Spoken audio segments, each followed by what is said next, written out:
Hi hello, నేను మీ శ్యామల. ముందుగా అందరికీ దసరా శుభాకాంక్షలు. ఈరోజు ఫుల్ వర్షం పడుతుందండి దసరాకి, కానీ చిన్న వీడియో చేయాలని చేస్తున్నాను. ఇది చూసారు కదా, మన దసరాకి అమ్మవారికి ఇష్టమైన ఈ కలువ పువ్వులు అయితే మనం ఎప్పుడు కూడా దసరా రోజు బాగా యూజ్ చేస్తాం.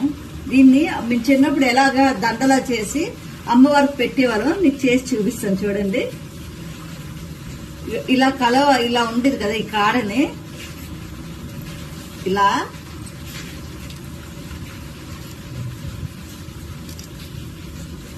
ఈ విధంగా చైన్ లాగా అమ్మవారికి చేసి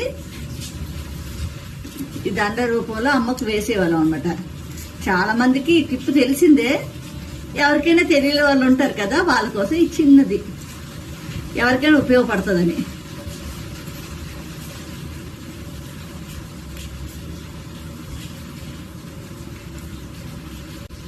ఈ విధంగా అయితే అమ్మవారికి దండలా వేసుకోవడానికి బాగుంటుందండి. నేను చూపిస్తాను ఎలా వేయాలా ఏంటని. చిన్న దండ ఇలా చేశాను. దీన్ని అయితే మనం అమ్మవారికి ఏ విధంగా పటం పెడతామో చూపిస్తాను.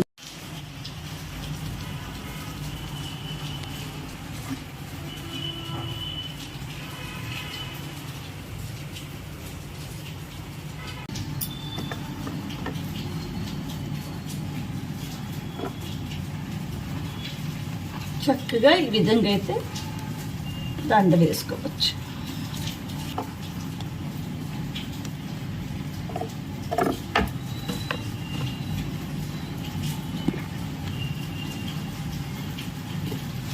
ఈ రెండు కలిపి ఈ విధంగా పెట్టుకుంటాను.